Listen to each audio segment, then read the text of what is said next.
Welcome back to the Hillbilly RV channel. I just want to take a quick second to address the ladies out there. It's been a while since I've done this. You ladies out there have always been a big part of my channel.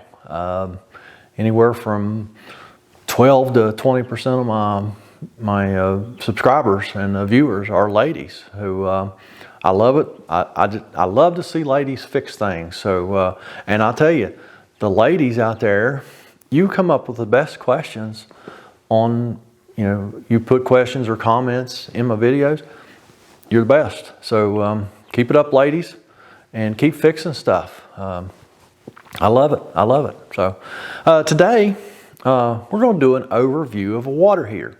People seem to like my overview of a furnace. I just happen to have a Suburban water heater here that I actually took out of a guy's camper a few weeks ago because it was busted.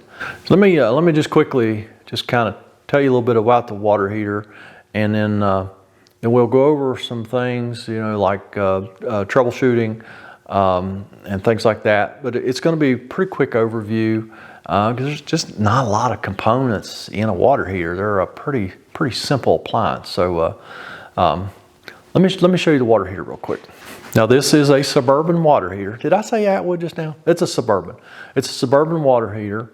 Now typically this would have a big styrofoam cover on this tank, because this is the face that's outside, where your drop down doors at on the outside of your camper. This is what you're going to see. Well, this is the back side that you can't see. This is the water tank, and like I say, typically this would be covered with a styrofoam box. Be completely covered with just your nipple sticking out for your water hoses. So you would see a white squarish box about the same size as this case here. But we removed that styrofoam box a couple weeks ago because I wanted to see where this thing was leaking. And actually, I'll pull you in a little bit closer. See this discolored area right here? It's still wet. This is where this was busted. Right in this welded seam, and it was split for probably just about an inch. It was just spraying out just about an inch wide, so it was a pretty big leak. And this is still wet over here too, so there probably was a pinhole here as well. But yeah, there was a big split right here in this seam.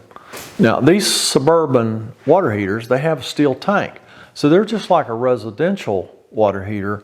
They're supposed to be glass lined. So you would think that a steel tank with a glass porcelain lining in it would last forever because the water is not going to get through the porcelain. But I don't know. I guess as they heat and cool and heat and cool and heat and cool, eventually that porcelain cracks, allows water to reach the steel tank, and before you know it, you have rusted a hole in it, and that's why water heaters fail. Now the components of water heaters are not that expensive, so the only reason we would ever do a complete replacement on a water heater is if the tank's busted. And yes, we could buy a tank, switch all the components over to the other tank, but really that just doesn't seem economical to me. It's just usually better just to buy a whole new water heater. Then you got a 2-year warranty, I'm pretty sure, when you replace a water heater like that, or any appliance. You got a 2-year warranty, and I think that's the way to go if you bust a tank. Now, if this were an Atwood water heater, it would have an aluminum tank. All right, they still corrode. Water still corrodes aluminum, and the tank will, a lot of times, especially in our area, our water's horrible. It will eat a hole in the tank, and there you go. We'll replace another tank. I think if you want to see what's inside this tank, go check out My RV Works. I'm pretty sure Darren cut one of these tanks in half. I would do that, but I guess I'd almost have to have like a big bandsaw, big enough to, that'd be a big bandsaw to to cut that thing in half and see inside of it. But I'm pretty sure he's the one that's got a video where he cut one of these tanks in half. So go check that out if you want to. And that way you can see what's inside. It's just, I mean, it's pretty simple. It's just, you know, it's got water going through a heat exchanger. You got either a gas flame right here. Well, actually, the water's just in the tank. The heat exchanger is actually the gas part. It kind of coils through there and exhausts back out right here. So the heat goes in right there and exhausts out here. So you want to keep this clear if you're burning this on gas, because it gets really hot right here. And it just heats up the water. Heat exchanger exchanges the heat from air to water. And then of course you've got an electric element down here that's just in a tank, just like a residential water heater. It just goes into the tank. The heating element heats up, and it heats the water that way. So let me expose some stuff here, and we'll be right back. All right, I just took these two plastic covers off. This one off the thermostats. This one off the heating element. Heating element is here. Thermostats are up here. Now there's two sets of thermostats in this. One set is for the 110 volt AC, which is for the heating element, and the other are for the gas side, the 12 volt side. Now they both, on these Suburban water heaters, hopefully you'll be able to see that. Get it to focus. Yeah, it says push to reset. These are little rubber things here. And what you would be doing if one of these thermostats kicked out, what you would be resetting is right here. This little plastic knob sticks up, and you would push on that, and you would physically or maybe even hear it click. All right, and this happens sometimes. These will fault out for whatever reason. You know, they maybe overheat a little bit, or maybe I don't know. I've seen them kick out a lot of times. So a lot of times, if your water heater's not working, all you may need to do is push these reset buttons. Like I say, you can do it with the cover on. You can do it with the cover on, because there's little rubber things here that allow you to push on these with the cover on. Because this cover has a gasket. They try and keep any water from getting out here into the coach. Let's just go over the AC power function of this water heater real quick. Your AC power is going to come into the water heater right here into this junction box from the coach to here and hook up to these wires. From there, that AC power goes right down here to this rocker switch right here in the bottom. Suburban still puts these rocker switches in. This is an interior grade rocker switch. It says on and off. These things fail all the time. They are very, very failure prone. So I like to not even fool with these switches. Once you turn it on, just leave it on. If you need to turn this water heater off, it's if you don't have a switch inside to cut off the electric side, just turn the breaker off if you need to cut the AC side off. Because that rocker switch will fail. Because like I say, that's not an exterior grade switch, and it's pretty exposed to elements out here. Okay, so power comes in your junction box up here where you can't see right now, through this switch, from this switch right straight to this thermostat. Okay, then on the other side of the thermostat, it goes down to your heating element. All right, that's your power side. The neutral, of course, is a constant neutral from the coach up here in this junction box where you can't see right now. So whenever the water cools down, these thermostats, I guess one of them's a high and one's a low, and the low one goes, oh, it's time for some hot water. So it closes. You know what, I don't know, they might both open and close, I don't really know, but anyhow. Well folks, once again, I have no clue what I'm talking about. The bottom one is the thermostat on both the AC side and the 12 volt side. The top one is the high limit switch. It will kick out if for some reason it thinks it's seen too much temperature. That's the one it resets. So Yeah, you can't believe anything I say, folks. So just take that for what it's worth and enjoy the rest of the video. Anyhow, the thermostats will say, hey, we need some hot water. So it will send power to this heating element. If the heating element's good, it heats the water. Now these heating elements go bad a lot too. The best way to check it is actually to just take the wires off, the black and the white wire, put your meter on ohm and read across it. I'm thinking a new element. You know what? I don't remember how many ohms it is. I'll look that up and I'll try to put that right here somewhere. I'm thinking 15, 17 ohms or something, but I'll look and make sure. That's the easiest way to check this thing. And you've got to realize too that sometimes, depending on how this thing has gone bad, how bad it's bad, because I've seen them just practically blowed plumbing too. You can sometimes get a little false reading here because you're actually reading across the water. It'll pick up the water.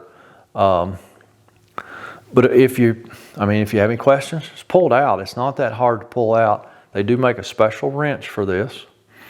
Just take your wires off, put your wrench on there, spin it right out. They're typically not that tight unless it rusts a little bit because it's got a rubber gasket on it, so it doesn't have to be like super tight. And you can just take that element out and look at it and ohm across it thin with no water, and then you'll know if it's burnt out. It'll be open. It'll show infinity. On a Suburban, the 12-volt operation runs through this ignition board. When you turn the switch on inside, it says gas operation or DSI or whatever your switch says. It sends a signal to this board, much like a furnace. As a matter of fact, these boards, you can use a furnace board in a water heater and vice versa. These are pretty universal. Of course, the water heater one may work better because there's no delays like a furnace, but wasn't too many years ago. We just carried a universal board, and it worked in water heaters and furnaces, and it's still true as long as it's got the same connectors. But anyhow, that's enough about that. Anyhow, when you turn your switch on inside for your gas operation, the switch puts the power on the board, and then it runs through this thermostat. And if it's in the middle of the below, or if it's in the middle of the high and low setting, and it calls for hot water, this thermostat will be closed. It'll send power back to the board. Say, okay, we need hot water. Let's do our thing. The board will send power over here to the gas valve, open the gas valve, and then the igniter will start going tick, tick, tick, tick to ignite the gas and air mixture, because it all just mixes, the gas mixes with air right here. And if everything's good, boom, you got a fire. Well, not boom, you got a fire. Hopefully you just go poof, you got a fire. And you're gonna make hot water. And all is good in life, and you can take a hot shower, or wash dishes, or whatever you wanna do with your hot water. I don't know what you wanna do with your hot water. That's all of the major components on a water heater, except for your pop-off valve here. It's the only thing I need to add, and it's just what it sounds like. If there's too much pressure in the water tank or it gets too hot, this will open and relieve pressure so you don't have a big explosion. Okay? Yeah, go search YouTube for water heater explosion. There's people that have disabled pop-off valve on like household water heaters and heat them until they explode, and it's pretty impressive. You would not want to have that happen in your RV. So, these things sometimes will start getting weak, and they will start dripping. And don't be tempted to just put a plug in this thing. Oh, I fixed it, because I've never seen it. Well, I guess I have seen it happen. Thermostats go crazy. Makes the water too hot, and if you had this disabled, you could be having a bad day. So, yeah, if I can find that video where they exploded a water tank, I'll put a link in the description below, because that's pretty impressive. What steam. I mean, steam powered this nation. In what, the 1800s, early 1900s, steam powered this nation. So it's some powerful stuff, man. But I think that is it on the water heaters. Like I say, they're pretty simple. Not a lot of safety features. I mean, I guess you still got two. You got thermostats and pop-off valve, but they're just not as sophisticated as a furnace. And but they do us a fantastic job, make us hot water. There is one thing I need to add. The quickest way to burn out an electric element is to drain the water heater while it's still running on electric, because that element has to be underwater for it to keep from just burning in two. So you have to be careful when you're winterizing the camper or when you're de-winterizing in the spring. And heck, I've done this many times myself, too many really. De-winterizing the camper, in the spring, and first thing you do is just go cut the power on, and the breaker's on for the water heater, and there's no water in it yet because you haven't got that far, and there you go, it's burned up. So you got to put a element in it. But so yeah, that's the main thing with the electric element, is just don't run it dry. Always make sure if there's water in the tank. If there's any question whether or not there is water in the tank, it says lever on this pop-off valve, just pull that lever and you'll have water come out of here if there's water in the tank.